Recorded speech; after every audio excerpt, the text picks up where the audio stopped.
विरोध का कारण यही है कि पहले तो सबसे पहले बता दें जो कि आज इस दुनिया में नहीं है, उनके पिताजी आदरणीय सम्माननीय स्वर्गीय रामविलास पासवान जी, वो हमारे अभिभावक रहे हैं, राजनीति गुरु रहे हैं। लेकिन जब मैं रामविलास पासवान जी को समझा और समाज को देखा तो उस 50 साल के सफ़र में, राजनीति सफ़र जो रामविलास जी की रही, उसमें बाबा आपको बता दें कि उस जाति को, जिस जाति से निकले और फिर 89 में मंत्री, फिर 94 का राजनीति, लालू जी की राजनीति का सफर में उनका भागीदारी की हारी क्यों चढ़े। ये जो 7% वोटर्स हैं, ये आखिर चिराग पासवान के कहने पे क्यों उनके साथ जाए। बिहार की मिट्टी में वो ताकत है कि अगर कोई छल करता है ना तो उसको समाज कभी माफ नहीं करता है। खेती है, ये 50 साल की राजनीति जो रही उसमें पैदा किया चिराग पासवान को। मैं चला हूं जिस घर में सदियों से अंधेरा है, लेकिन किसी गरीब, शोषित, वंचित और उनके जाति के घर में कहीं प्रकाश नहीं हुआ, बल्कि सभी के घर से ढिबड़ी से थोड़ा थोड़ा तेल निकाल करके और अपने घर में एक चिराग जला लिया। क्या हम गरीब का बेटा है, मेरे पिताजी चपरासी रहे, तो क्या हम चिराग नहीं है क्या? तो हमारी महत्वाकांक्षा नहीं है क्या? तो रामविलास पासवान जी की उदारता होनी चाहिए थी और उनके परिवार को कि हम जैसे को लेकर के, और मान लिया कि लोकसभा में नहीं, कम से कम विधानसभा में आप जगह देते साहब। नमस्कार, आज एक अलग अंदाज में आपसे बात करने के लिए हम आए हैं और मेरे बगल में राजकुमार जी बैठे हुए हैं। राजकुमार जी खास करके भारत लाइव की बात करें या बिहार के मीडिया जगत में कोई नए परिचय के मोहताज नहीं है। छोटा हो या बड़ा हो, हर चैनल में आप इनको देख सकते हैं और एक अभियान के तहत ये अपनी बातों को रखते हैं। हाजीपुर इनका जो राजनीति करने का स्थान है, पूरे बिहार में इनका छाप है।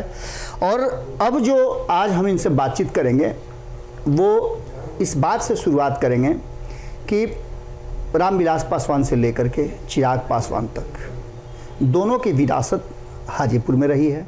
हालांकि चिराग पासवान पिछला चुनाव नहीं लड़े हैं, लेकिन उसके बावजूद चिराग पासवान के संभावित सीट को ये चैलेंज कर रहे हैं। चिराग पासवान के और भी कई चीज़ों को उन्होंने चैलेंज किया है। आज सारी बातें इनसे एक एक करके हम पूछेंगे और सबसे पहले हम पूछते हैं कि आखिर विरोध का कारण क्या है? क्या जाति के कारण है या और कोई कारण है?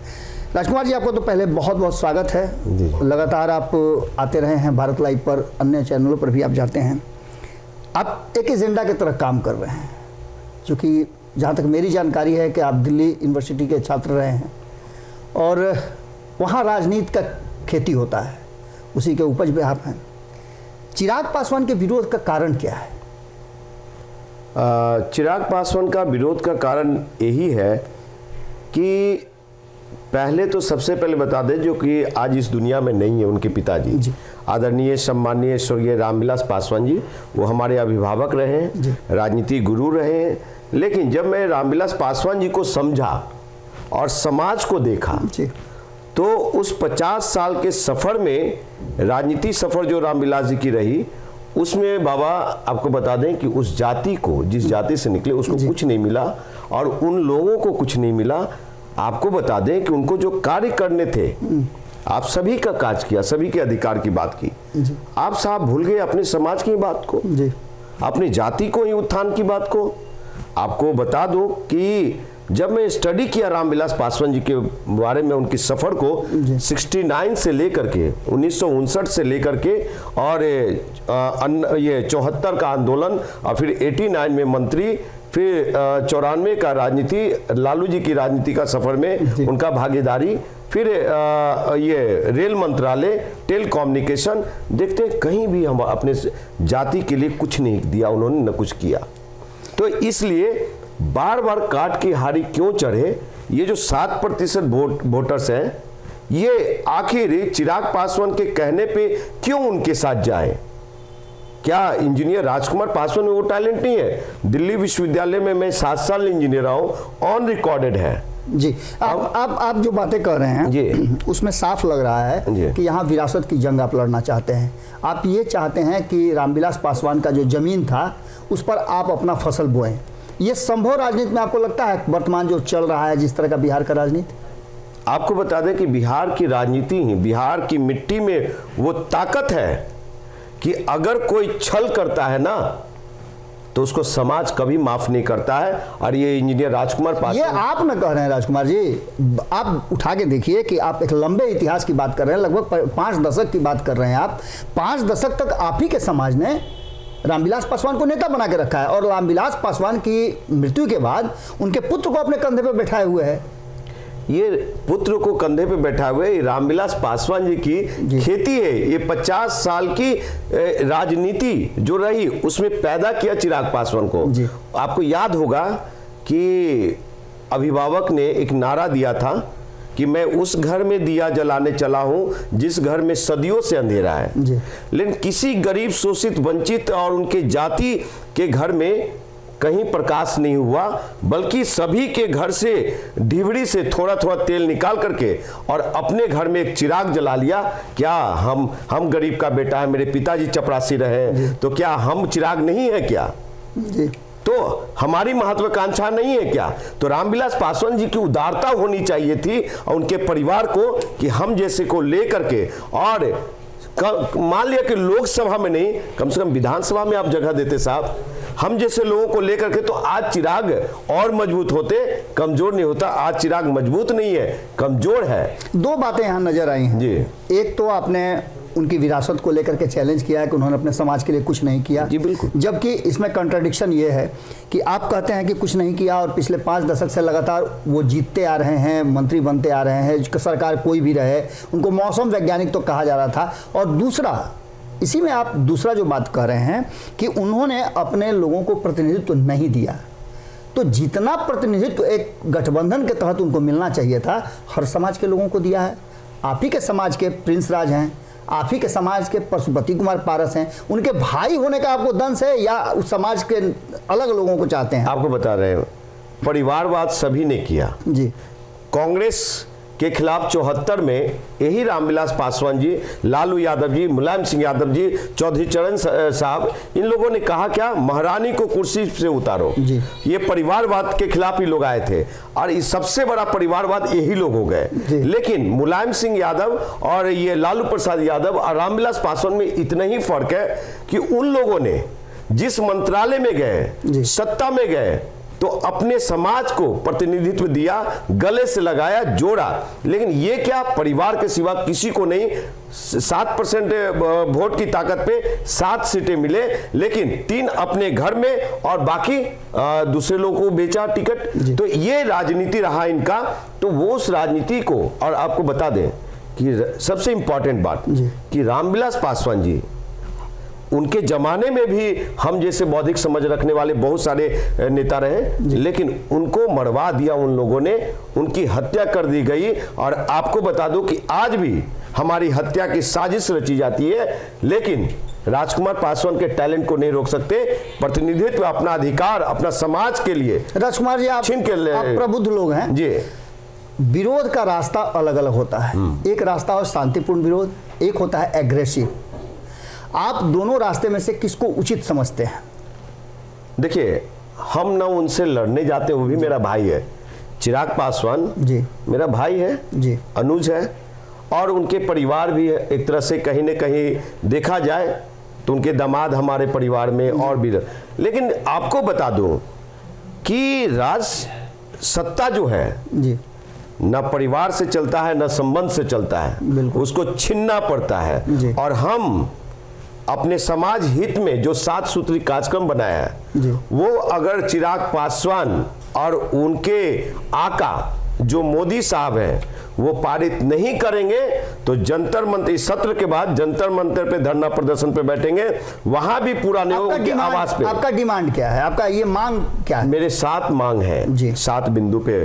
पहला है कि दुसाध रेजिमेंट होनी चाहिए, क्योंकि हमारा गौरव रहा है, हमारा इतिहास रहा है। जो ये पुर्तगालियों से लड़ाई की बात हो, औरंगजेब से लड़ाई की बात हो, चाहे वीर कुंवर सिंह, आपको बता दें, अपने सेना में रखा। अंग्रेज लोगों ने सबसे ज्यादा यूज किया हम लोगों को, तो हम लोग का लड़ाकू इतिहास रहा है। तो दुसाध रेजिमेंट पहला। दूसरा कि जो देश में अनुसूचित जाति जनजाति के आरक्षण है 22.5%, जो कि बाबा साहब डॉक्टर B.R. अम्बेडकर ने और अंग्रेजों का समन्वय से 1935 में दिया गया। उसमें कुल देश की जनसंख्या थी ये 39 करोड़, आज 140 करोड़ है साहब।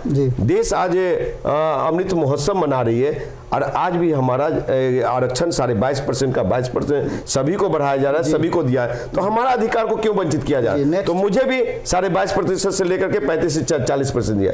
नेक्स्ट कि रामविलास पासवान जी के रीजन में न दिल्ली में न यहाँ बिहार में दुसाध भवन मिला, वो दुसाध भवन कब दिलाएंगे? तीसरा, चौथा, चिराग पासवान में हो हिम्मत तो वो प्राइवेट सेक्टर में आरक्षण की बात करे, निजी क्षेत्र में आरक्षण की बात करे, तब समाज उनको एक्सेप्ट करेगा।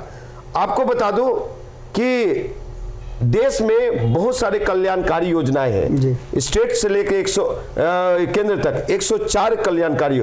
कुछ कल्याणकारी योजनाओं को छोड़ करके बाकी सबको बंद करके और वोटर पेंशन योजना को लागू किया जाए। उसमें वोटरों को, जो देश के वोटर हैं, युवा, नौजवान, बेरोजगार, गरीब, शोषित, वंचित है, किसी भी जाति, किसी भी धर्म के, उनको 10,000 रुपया प्रति माह वोटर पेंशन दिया जाना चाहिए। उससे खुद ब खुद देश आगे बढ़ जाएगा। हम क्यों, अगर आप गरीब, शोषित, वंचितों के बच्चे को आप नहीं पढ़ा सकते हैं, बेहतर शिक्षा नहीं दे सकते, उस पैसे से ले लेगा, घर भी बना लेगा, बेहतर IAS IPS की तैयारी करा ले। हर एक का बेटा को सपना होता है कि IAS IPS डॉक्टर, इंजीनियर। क्या हर एक घर में चिराग होता है? क्या सबका बेटा अपना चिराग है, अपने आप में चिराग है। तो इसलिए आपको पांचवा छठा बिंदु जो है कि जो आज के डेट में बिहार की बात करते हैं, बिहार फर्स्ट, बिहारी की बात करते हैं, तो आप केंद्र में हैं, केंद्र में मोदी की सरकार है, स्टेट में भी NDA की सरकार रही है। आप सिर्फ दोस्ता की राजनीति, नीतीश कुमार को छोटा दिखाना, नीतीश कुमार जी को छोटा दिखा के क्या होगा? अगर वो नहीं होते, उंगली पकड़ के आपको जमुई से चुनाव जीता नहीं होता, तो आप सदन में नहीं गए होते साहब। आपको अपना बेटा समझा। रामविलास पासवान जी के बारे में ये कहते हैं, नीतीश कुमार के बारे में ये कहते हैं कि नीतीश कुमार ने मेरे पिताजी को बहुत छोटा दिखाते हैं। वो कौन सा बिंदु है समाज जानना चाहता है, बिहार का दुसाध जानना चाहता है। और सातवां पॉइंट आपका क्या है? सातवां पॉइंट मेरा ये रहा कि जो हमारे समाज में युवा नौजवान, दुसाध जाति में युवा नौजवान जो बेरोजगार बैठे हैं, और बिहार के युवा नौजवान जो बेरोजगार बैठे हैं, जो केंद्र से जितनी वैकेंसियां आ रही है, उन वैकेंसियों में भागीदारी सुनिश्चित करवाइए, बेवकूफ मत बनाइए। राजकुमार जी, अपनी बातें आपने रख दी, आपने बताया कि आपको क्या क्या चाहिए। चिराग पासवान भी तो लगभग इसी तरह की लड़ाई लड़ रहे हैं। एक तरफ आप कहते हैं कि नीतीश कुमार जी का विरोध नहीं होना चाहिए, तो क्या आपको लगता है कि 17 साल में बिहार बहुत विकसित राज्यों में से शामिल हुआ है या विकास किया है? अगर 90 के दशक से लेकर के 2005 तक की बिहार को देखें जी, तो आपको बता दूं कि आसमान और जमीन का फर्क है। सड़कों को लेकर के आप कह रहे हैं, सड़क हो, सुरक्षा की बात हो। आपको बता दें, ऐसे तो पर्सनल लड़ाई बाबा आप में, हम में, किसी जमीन को लेकर के विवाद हो जाए, एक ही बात आप दोनों कर रहे हैं। आप भी वही बात कर रहे हैं, चिराग पासवान भी वही बात कर रहे हैं। चिराग पासवान, हमारा बिहार जो नहीं है, चिराग पासवान हमारे कहे हुए बातों को बोलते हैं। वो अच्छी बात ना है। यदि आपकी बातों को चिराग पासवान कहते हैं तो फिर आपको झगड़ा कुछ है नहीं। आप अब उन सब समाज के होकर के आप जिस तरह से विरोध कर रहे हैं, और वहीं दूसरी तरफ आप देख लीजिए कि अलग अलग जाति के लोग चिराग पासवान को बिहार का मुख्यमंत्री के रूप में देखना चाह रहे हैं। आज ही जब हम लोग बैठ करके बातचीत कर रहे हैं तो एक नालंदा में रैली चल रही है। उस रैली में कुशवाहा समाज के लोग और लौ समाज के लोग, यानी लौकुश समीकरण के लोग, आज भी उनको मुख्यमंत्री बनाने के लिए वहां से गुहार लगा रहे हैं, और आप उनका विरोध कर रहे हैं। आप उनकी बात कर रहे हैं, आदरणीय सम्मानीय मेरे अभिभावक सतीश कुमार जी की। जी, पूर्व विधायक रहे 3 बार जी। वो सतीश कुमार जी जो 94 में कुशवाहा रैली करवाए थे, कुर्मी चेतना रैली, वो कुर्मी चेतना रैली में तो नीतीश कुमार जी को अपना नेता माना, उनको ठुकरा दिया समाज ने। तो आज भी समाज नहीं, आप आज भी समाज, मैं आपको रोकूंगा कि सतीश कुमार जी को समाज ने नहीं ठुकराया है। सतीश कुमार जी ने उसके बाद विधायक कहां बने बाबा, ये बता दीजिए। ये अलग बात हो गया ना। अगर समाज इतना ही करने लगाते, एक तरफ आप कहते हैं कि उनको ठुकरा दिया और दूसरी तरफ आप कह रहे हैं कि रामविलास पासवान जी कुछ नहीं किए, उसके बाद भी उनको लगातार जीत मिली।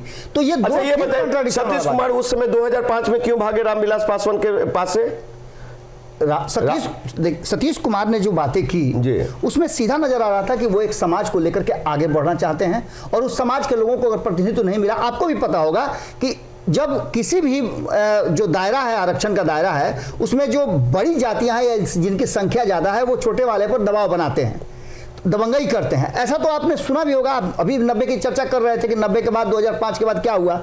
अब जो वर्तमान बिहार की परिस्थिति है, उस परिस्थिति में अगर देखा जाए तो एक तरफ चिराग पासवान खड़े हैं, दूसरी तरफ तेजस्वी यादव खड़े हैं, तीसरी तरफ आप खड़े हैं, चौथी तरफ जीतन राम मांझी के पुत्र संतोष मांझी खड़े हैं, मुकेश सहनी खड़े हैं, चौथा जो है आप देख लीजिए कि उपेंद्र कुशवाहा खड़े हैं। आप इन सब की लड़ाई में आइडियोलॉजी की लड़ाई लड़ रहे हैं, जाति की लड़ाई लड़ना चाहते हैं, या फिर समाज को सिर्फ ये बताना चाहते हैं कि कुछ नहीं हुआ है? देखिए, आपको बता दूं कि बार बार ठगी जी और बार बार एक बिहार को जिस ओर ले जाना चाह, आपने ठगी कहा, किसने ठगा? जीतन राम मांझी ने ठगा जी, स्वर्गीय रामविलास पासवान एंड परिवार पार्टी ने ठगा जी।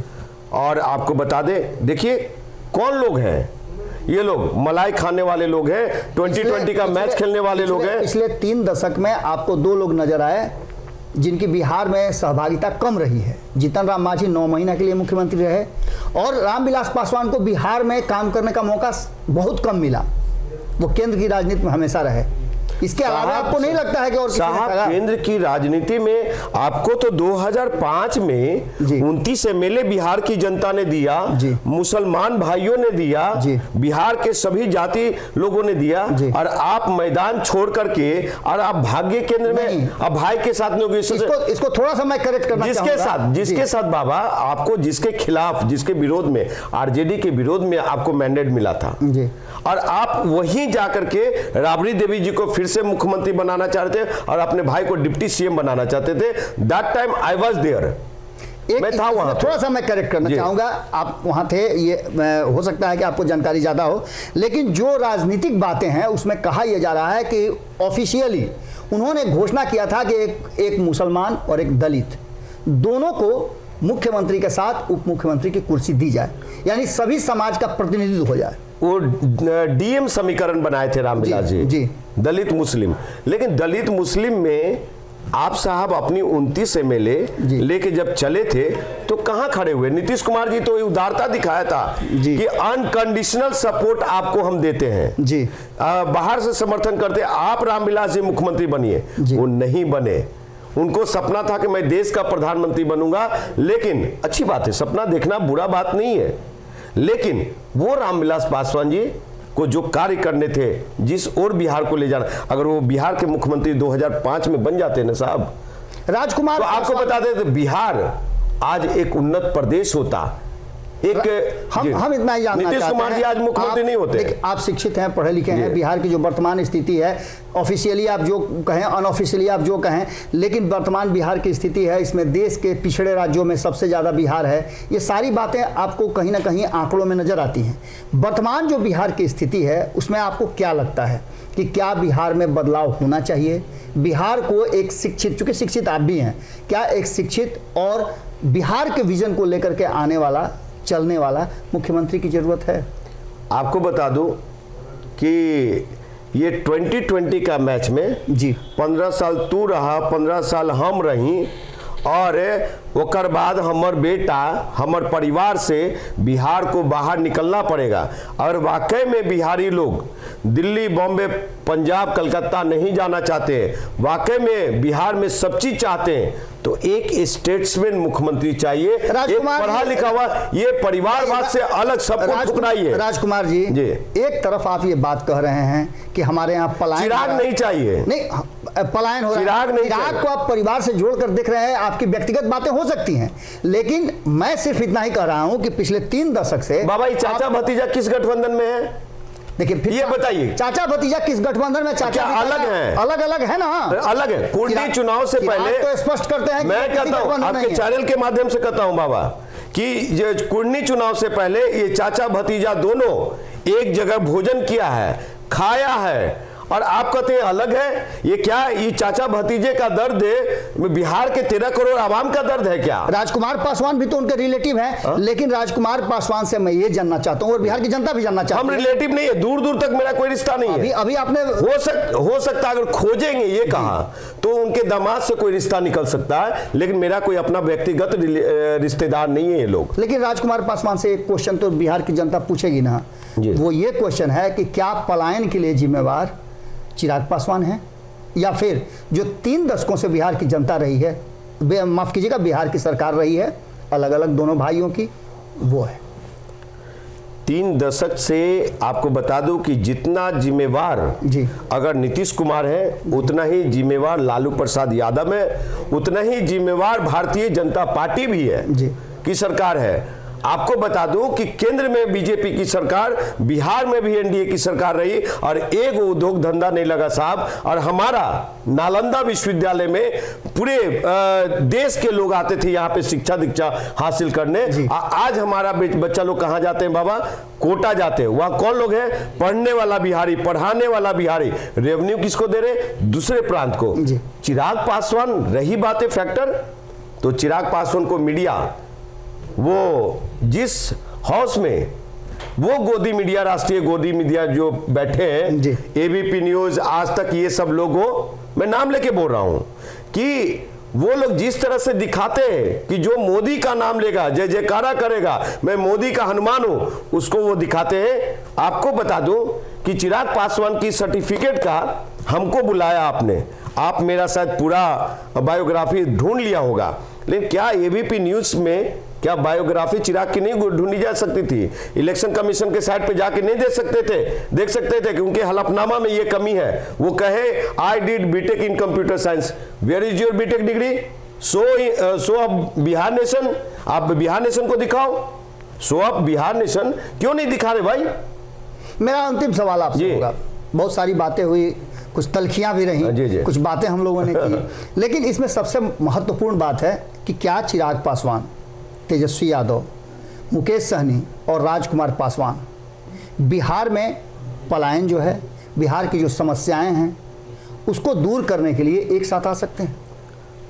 देखिए, अपनी राजनीति महत्वाकांक्षा को छोड़ करके बिहार के बेटरमेंट के लिए, बिहारियों के लिए, और खास करके उधर के जो कोसी क्षेत्र है बाढ़ सुखाड़ का, ये सारी समस्या के, किसानी व्यवस्था, शिक्षा का व्यवस्था, अगर ऐसा समय आने पे होगा तो हम जरूर साथ रहेंगे।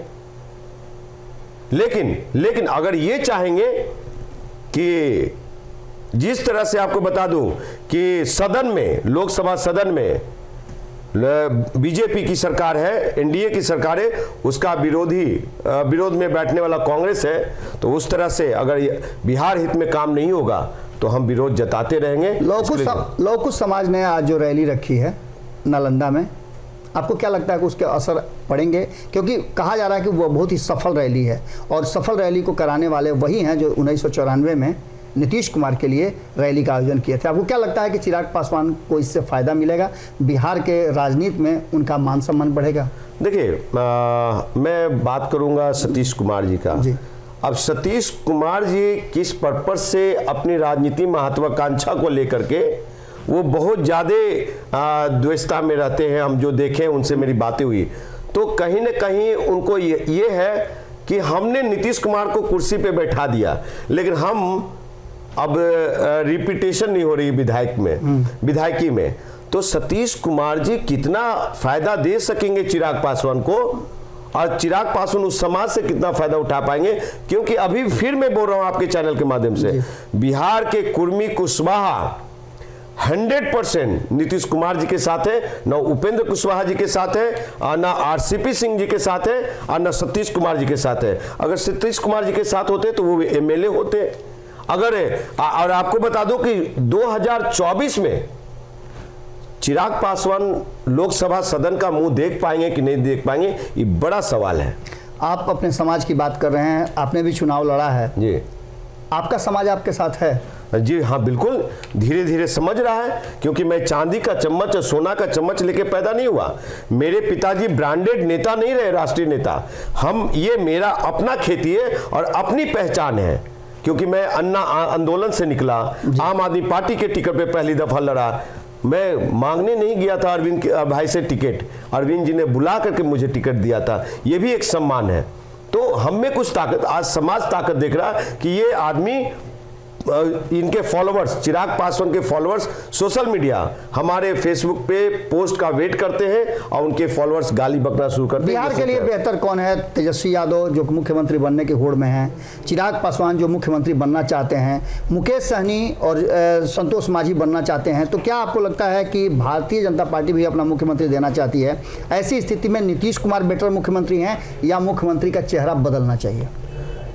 आपको बता दूं मैं कि अभी तक नीतीश कुमार के स्टेचर में कोई भी नहीं है। आज जितने का आपने नाम लिया जी, न्यू फेसेस का, उनको सबसे पहले कि धान कब बोया जाता है, गेहूं की कटाई कब होती है, दलहन की खेती कब होती है, साग सब्जी की खेती चाहे कब होती है। नीतीश कुमार किसके साथ भी रहे, किसी के साथ गठबंधन बनाए, लेकिन आपके नज़र में नीतीश कुमार ही मुख्यमंत्री होने चाहिए। अभी सबसे बेस्ट मुख्यमंत्री, सबसे बढ़िया मुख्यमंत्री नीतीश कुमार जी ही हैं, और इन लोगों का नंबर कहीं नहीं है साहब।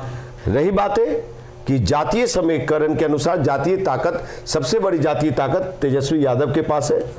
हो सकता है कि ये जो खेल वेल चल रहा है 24 का प्रधानमंत्री का, आज जिस तरह से नीतीश कुमार जी सबको एकजुट करने में लगे हैं, उस एकजुटता में अगर नीतीश कुमार जी बाहर निकले तो तेजस्वी यादव मुख्यमंत्री हो सकते हैं। लेकिन चिराग पासवान को एक झुंझुना मिल गया है सिक्योरिटी का, जेट सुरक्षा का, और मुख्यमंत्री का तो सपना वो छोड़ दे, जिनके पास एक सदन में विधायक नहीं है, तो बाबा कहां से हो सकता है? लोग बेवकूफ टाइप बात कर सकते हैं, हम पढ़े लिखे हुए, हम समझदार हैं, हम संघर्ष करते हैं झोला लेकर के, तो हम वैसा बात नहीं करेंगे। यहाँ विधानसभा में मुख्यमंत्री बनने के लिए आंकड़े का खेल होता है, नंबर्स का गेम है, तो उसमें सब लोग बोल रहे हैं, सतीश कुमार जी भी बोल रहे हैं, और वो क्या नाम है, डॉक्टर अरुण कुमार जी भी, तो डॉक्टर अरुण जी भी बौद्धिक समझ रखते हैं, पढ़े लिखे हुए, सतीश कुमार जी, तो ये लोग किस आधार पे बोल रहे हैं, सबसे पहले ये जानने की जरूरत है। चलिए, वक्त आएगा तो बहुत सारी बातें निकल करके आएंगी। राजकुमार जी थे और अक्सर आप इनको देखते होंगे, विभिन्न राजनीतिक चर्चाओं पर ये शामिल होते हैं। आज हमने कोशिश किया कि इनके विरोध का कारण क्या है, और बिहार में एक युवा जो पढ़ा लिखा है, दिल्ली की राजनीति से बिहार की राजनीति में आया है, वो क्या सोचता है। इनकी सोच पर यदि आपको भरोसा है तो आप कमेंट बॉक्स में ज़रूर लिखिएगा। अगर आप आगे भी इन्हें देखना चाहते हैं तो कमेंट बॉक्स में इन्हें बुलाने का गुहार जरूर लगाइएगा। अगर ये वीडियो पसंद आई और वह बिहार के राजनीति और बिहारियत से सरोकार रखेनी तो सब्सक्राइब बटन दबा के चैनल के सब्सक्राइब कर ली। ओजे एगो घंटी बा, ओकरा बटन दबा देला से कुल सटीक और मारक खबर रुआ मुफ्त में मिल जाई। अगर रुआ पत्रकारिता के हमनी के नया प्रयोग में सहयोग कर चाहतानी तो ज्वाइन बटन दबा दी। पेटीएम नंबर नोट कर ली 9386816700। धन्यवाद।